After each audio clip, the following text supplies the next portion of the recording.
Convido os irmãos a estar abrindo suas Bíblias. Não vamos ler o Data-Show com todos, mas abrir a Bíblia é bom que a gente fica sabendo onde é que está o texto direitinho, mas depois nós chegamos na igreja que não tem Data-Show aqui, passar vergonha, né? Carta aos Gálatas, capítulo 1. Carta aos Gálatas, capítulo 1, versículo de 6 a 9. Carta de Paulo aos Gálatas, capítulo 1, versículo de 6 a 9.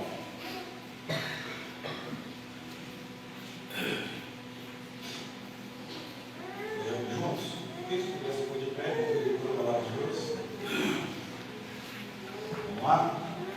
Maravilha de que tão depressa passasseis aquele que vos chamou a graça de Cristo para outro Evangelho, o qual não é outro, mas há alguns que vos vieram e querem transtornar o Evangelho de Cristo. Mas ainda nós mesmos, como anjos do céu, vos anunciou o Evangelho, além que já vos tenho anunciado, seja anatemático. Assim como já todos temos, agora de novo também vos digo: se alguém vos anunciar outro Evangelho, além que já fizeste, seja anatemático. Oremos acompanhando a irmã Cleia. Oremos. Santo Deus e bondoso Pai, nesse momento, Senhor, nós agradecemos tudo que já foi feito, Senhor Deus.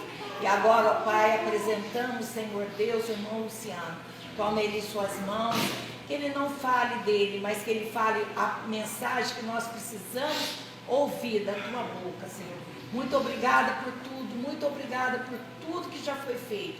É em nome de Jesus que nós te agradecemos por tudo. Amém. Amém. Irmãos, o texto que Paulo escreve aos Gálatas era para combater umas pessoas que estavam torcendo o Evangelho, estavam desvirtuando o Evangelho, estavam querendo trazer costumes judaicos para o Evangelho.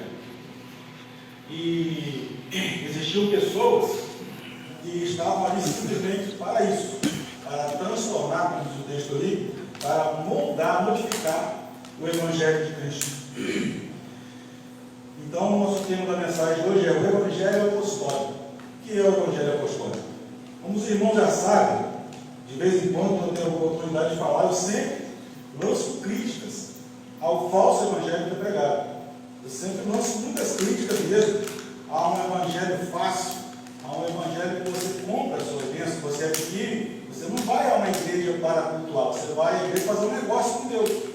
Então, existe esse evangelho, falso evangelho, pseudo-evangelho, digamos assim, que eu sou muito ferrenho contra isso.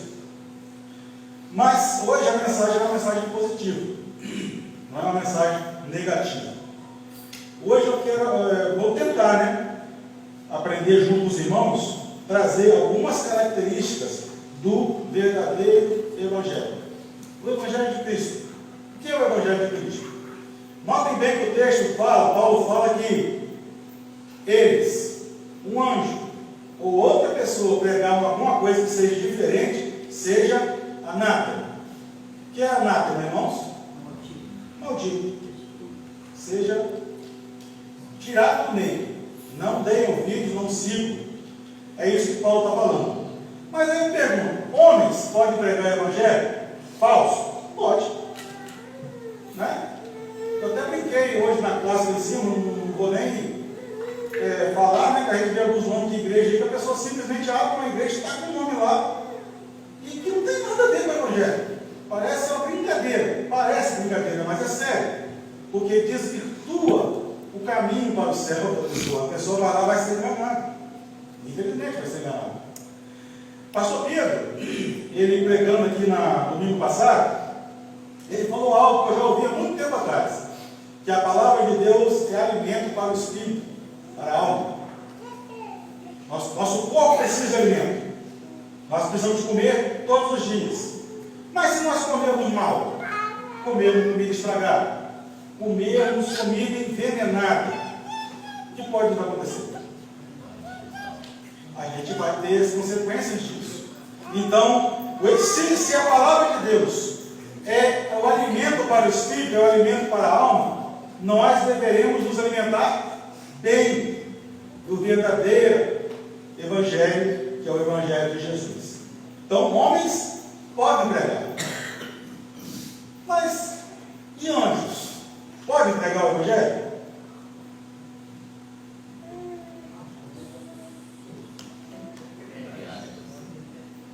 Entre aspas, não são anjos. Como nasce o islamismo? Nasce com um anjo chamado, que se apresentou como Miguel, Gabriel, para Maomé em 610 depois de Cristo, dizendo a ele que ele tem agora a mensagem completa, que a Bíblia está incompleta e que os muçulmanos aceitam a Bíblia, tá, irmãos? Mas para eles, o Alcorão é o complemento perfeito de Deus, porque a Bíblia levou mais ou menos 1.600 anos para ser escrita, com 40 pessoas em torno disso, para escrevê-la toda. Nela não há erro. Esses 40, eles não se conheciam, nem sequer sabiam que estão escrevendo para estar na Bíblia. Não há contradição na Bíblia, não há erro. Mas aí vem um profeta, olha que pessoa, né? Um cara só recebe durante 22 anos uma outra Bíblia, um outro livro, que um anjo está falando para ele que agora é a perfeição da revelação. Então o anjo pode pregar um evangelho falso, mas não é anjo de Deus, são anjos do mal, enganadores. Então assim nasce o islamismo, através de uma mensagem angelical, digamos assim. Só por curiosidade, irmãos, Maomé não sabia nem ler nem escrever. Ele recebeu o Alcorão, aquele coisa do tamanho da Bíblia, não sabia ler e escrever não. Ele ia falando dos outros copiar. Nada contra quem não sabe ler e escrever, mas você pensa bem, uma pessoa que Deus vai chamar alguém para escrever a lei, e a pessoa não sabe ler e escrever, um livro mais importante da religião segundo eles. Interessante isso, né? O mormonismo também nasce de uma revelação de anjo. Um anjo chamado Moroni, que é uma pessoa que viveu nos anos 400 na América, chega com um homem chamado Joseph Smith Smith. Com 14 anos de idade, esse rapaz recebe uma revelação e ele cria uma religião meio cristã, meio espírita, meio caminho de uma coisa, meio caminho de outra, mas foi anjo que falou para ele, chamado Moroni, o nome do anjo. Então, vocês veem também que homens também podem lançar um evangelho falsificado. Temos outras seitas também, não vou nem citar aqui, mas sempre tem uma mensagem nova. A Bíblia não é suficiente. O que nós classificamos por seita, um dos parâmetros é que não tem a Bíblia como única regra de fé e prática. Tem a Bíblia mais o livro de fulano. Tem a Bíblia mais o livro de Mormon. Tem a Bíblia mais uma tradição aqui. Tem a Bíblia mais um escrito de um fundador. Então, aquele escrito fundador tem o mesmo peso da Bíblia. Para nós isso é seita. Não é a religião cristã. Então, são sempre uma mensagem nova que um suposto anjo traz para completar, aprimorar aquilo que está imperfeito. Bem, aí vocês falam para mim assim, o irmão tem prova disso? Ó, eu não sei salvar texto não, irmãos. Eu estou aprendendo esse negócio aqui. Então eu tirei o texto e mandei para o celular da Sueli e vou ler aqui. Segundo o Alcorão, na Suma 5, capítulo 73. São blasfemos aqueles que dizem, Deus é uma trindade. Portanto, não existe trindade alguma além de Deus único. Se não desistirem de tudo quanto afirmam, um doloroso castigo açoitará os incrédulos entre eles. Então, é uma outra revelação, né? Na Sura 5, no capítulo 82, constatarás que os piores inimigos dos fiéis deles, entre os humanos, são judeus e os idólatras. Constatará que aqueles que estão mais próximos do afeto dos fiéis são os que dizem, somos cristãos, porque possuem sacerdotes e não ensoberbecem de coisa alguma. Então, uma mensagem mais, mensagem boa. Eles odeiam o cristão. Está escrito no Alcorão. Se o Alcorão é um complemento da Bíblia, se o Alcorão é uma revelação da Bíblia, Santo deve ser açoitado e merecer castigo. Então é uma revelação nova, é uma nova mensagem, é uma contradição, é um evangelho chamado novo, digamos assim. E eles têm o evangelho, tá, irmãos? Então, você vai vendo que esse texto do Alcorão aqui, ele simplesmente desprega aquilo que eles mesmos pregam. Porque eles aceitam Jesus como profeta, aceitam Adão como profeta, aceita o Evangelho de Cristo, e dizem que no Antigo Testamento, quando se vai levantar um profeta, quando Moisés diz no livro de Deuteronômio, capítulo 12, que vai levantar um profeta igual a eles, falam que é Maomé, não é Jesus não. Então, segundo eles, afirmam que a Bíblia aponta para Maomé e não para Jesus. Mas a mesma Alcorão deles desmerece a Bíblia. Então você vai vendo que anjos e homens podem pregar, anjos em casa, podem pregar um evangelho falsificado, um evangelho diferente. Mas nós estamos falando de evangelho. E evangelho, a conotação de evangelho é vida, nascimento, vida, morte e ressurreição de Cristo. A história de Cristo, chamada de evangelho, está nos 4 livros do Novo Testamento, conta justamente isso: nascimento, a vida, a morte e a ressurreição do Senhor. Esse evangelho puro e santo, ele hoje tem sido torcido, tem. Mas o verdadeiro evangelho, eu coloquei aqui, irmãos, 3 características do verdadeiro evangelho. O verdadeiro evangelho, a característica 1, denuncia o pecado. Não aponta o dedo para o pecado alheio, mas ele coloca na consciência das pessoas que ela é pecadora. Como que você vai pregar a Jesus Cristo se a pessoa não tem consciência de pecado? Como você vai anunciar a ele que ele precisa de um Salvador se ele não acredita em pecado? Então o verdadeiro evangelho, ele traz à consciência das pessoas a necessidade de entender que é pecadora, que precisa de Jesus, que precisa de um Salvador. E essa consciência de pecado, ela vem aonde? João 4,16, na mulher samaritana, e no versículo 22. Jesus diz: vem a hora e agora é, em que os verdadeiros adoradores adorarão o Pai em Espírito e em verdade. Mas ele diz também: traz teu marido e vem cá. Ela falou: eu não tenho marido não.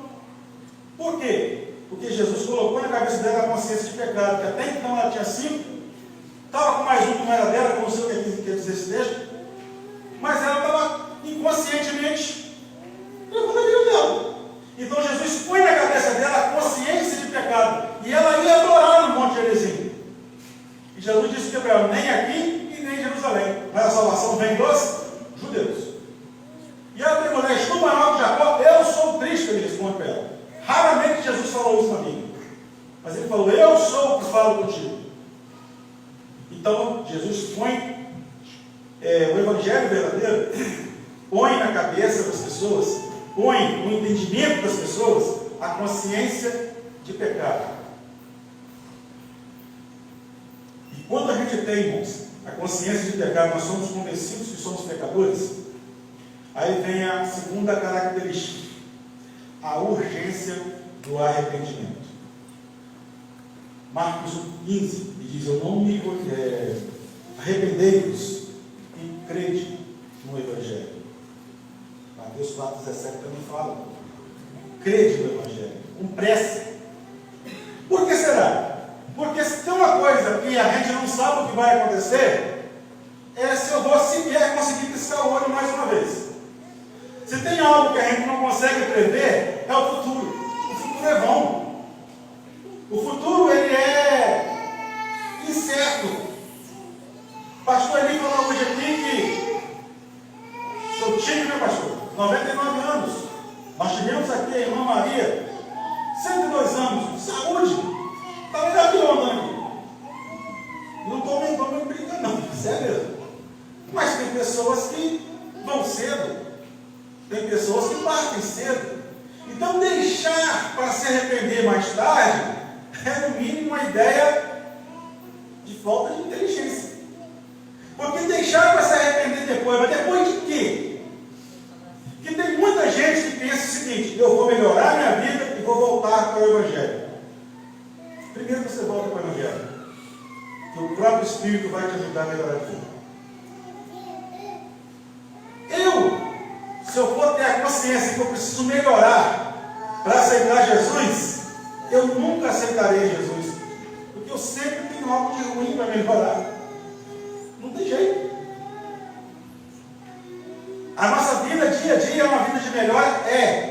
Mas nós temos a consciência de que todo dia nós não somos destruídos, segundo Lamentações 3. Por quê? Porque as misericórdias do Senhor se renovam a cada manhã. Grande é a tua fidelidade. Lamentações 3, 22. E por fim, a terceira característica é a suficiência de Cristo. João 14, 6. Eu sou o caminho, a verdade e a vida.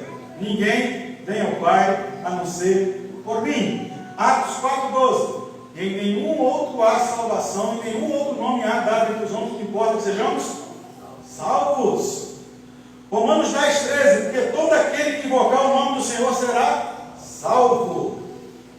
Então não tem meio termo, não tem figura humana, não tem outro caminho, não tem nada que possa rivalizar com Cristo no seu Evangelho. Ele é suficiente. Jesus é suficiente, não tem outro caminho. Qualquer outra pessoa, qualquer outro que venha pregar algo que coloque Jesus em paridade com alguém é falso. Jesus é suficiente. O verdadeiro Evangelho apresenta Jesus como um único caminho, como uma única verdade e como o único que pode dar vida. E é o único caminho para o céu, porque ele mesmo disse: ninguém vem ao Pai se não for por ele. Isso é uma verdade incontestável da palavra de Deus. Qualquer pessoa, qualquer anjo, qualquer figurão, qualquer coisa que venha falar: não, você precisa de Jesus, mas você precisa guardar o sábado, senão você não é salvo. Não é nada. Você precisa de Jesus, sim, mas você precisa honrar outra coisa também, porque a obra de Jesus não é suficiente. A cruz de Cristo, irmãos, ela é suficiente, sim. Eu fico pensando numa coisa.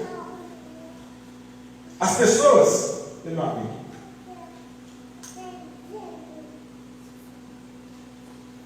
hoje estão perdendo a consciência de quem é Jesus.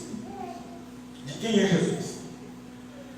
Hoje, precisamos fazer algo para animar, porque o fulano está desanimado, precisa fazer um congresso assim, precisa fazer um congresso de um jeito, precisa fazer uma igreja para esse tipo de público, uma igreja para outro tipo de público, precisa fazer algo para animar, e alguém disse que tem que falar a linguagem, sei lá de quem, e a gente fala português, né? Tem que falar a linguagem disso, a linguagem daquilo, tem que usar a gíria assim, porque eles entendem desse jeito, tem que usar a gíria lá, porque eles entendem de outro jeito. Irmão, se a cruz de Cristo não é suficiente para a pessoa se animar a cultuá-lo, o que mais será? O que mais será? Então as pessoas precisam conhecer Jesus. E as pessoas, infelizmente, hoje estão perdendo o conhecimento de Jesus para a tecnologia, perdendo o conhecimento de Jesus para alguns tipos de música que só misericórdia do Senhor Deus, porque desprega praticamente tudo que está na Bíblia, mas é bonito de ouvir, é gostoso, a melodia é gostosa, a melodia fica ali, e fica ali, e fica ali, e fica ali. Torce o Evangelho de Cristo de toda maneira. Quando a gente fala pregar o Evangelho puro, não é pregar no mundo só não. É na música, é o que a gente está lendo, o que a gente está assistindo também. Muita coisa pode se pregar o Evangelho. E as pessoas hoje precisam conhecer Jesus. Se você chegar hoje para uma pessoa hoje e dizer quem é Jesus, ele fala: vou correr para a cruz. Só. Talvez ainda. As pessoas precisam conhecer Jesus. Eu estou vendo aquele irmão Zezé, com óculos escuros, uma banete, lenço. Pessoas que venceram dificuldade para estar aqui. O Albeir está ali, a Elza, tantos outros aqui, a Elza também, tantos outros aqui que estão passando por dificuldades, até de se locomover, mas estão aqui cultuando a Deus. Sabe por quê? Porque o que motiva eles a estar aqui é Cristo. O mais interessante, irmão, eu já falei isso aqui, é engraçado falar isso, mas é uma tragédia. Se nós fizermos uma festa domingo que vem aqui, anunciarmos um cachorro quente, aí não dá quantos, irmão? E as pessoas vêm para quê? Para comer o cachorro quente, para cultuar Cristo. Cultuar Cristo é um detalhe. Parece que não tem pão nem salsicha em casa. É verdade. É engraçado, mas é trágico. É uma tragédia. O que anima as pessoas a estar na igreja é uma tragédia. Eu não estou falando do nosso caso aqui, não. Nós ainda estamos pregando a Bíblia Sagrada ainda. Mas tem muita gente, muitas igrejas que já abandonou isso. Tem umas igrejas pretas agora que você fica no palco, não é nem voltar, mas é palco, e fica um facho de luz em você. Você é o centro do culto. Você é o foco do culto, aquela luz branca em cima de você, com as luzinhas piscando atrás, mexendo no seu sistema límbico, para você ficar ali, ó, Deus é tremendo. Irmãos, isso é um evangelho falsificado. Isso é um evangelho mentiroso. Um evangelho que a pessoa não quer ter dificuldade, e na primeira dificuldade abandona. É um evangelho muito fácil. É um evangelho que a pessoa vai, se estiver bem, vai, se não estiver bem, não vai ter. E eu vejo as pessoas com mínimo de dificuldade para enfrentar o evangelho, para viver o evangelho. Mas irmãos, como tinha irmãos na festa de tal até de madrugada, tinha muitos, nada contra, tudo bem, mas um compromisso com Deus. Não tem. Não, vai não. Acorda cedo, domingo mais cedo? Não. O que me leva a acordar domingo mais cedo? Aquela chatice daquele culto? Pastor, prega lá, quem é o pastor? Pastor Elias, prega lá? Não vou não. Hoje estou usando, hoje eu prego pela manhã. Não, estou te vendo. O que leva a pessoa a ir para a igreja? O que leva a pessoa a prestar um culto ao Senhor? É falta de conhecer a Cristo. E para encerrar, irmãos, como disse, o verdadeiro evangelho conscientiza a pessoa do pecado, conscientiza a pessoa da urgência do arrependimento e conscientiza a pessoa que só Cristo é 100% suficiente para a sua salvação, para a minha salvação. E a Bíblia é a única regra que o evangelho de Cristo é simples. Mas hoje, infelizmente, as pessoas precisam ser motivadas, e precisam ser motivadas. Irmãos, parece um carro sem gasolina, sem tudo, não é. Queria deixar um versículo, eu pedi à irmã Letícia para colocar ali, carta de Judas. Carta de Judas, lá no finalzinho disso, do lado do Apocalipse, versículo 25.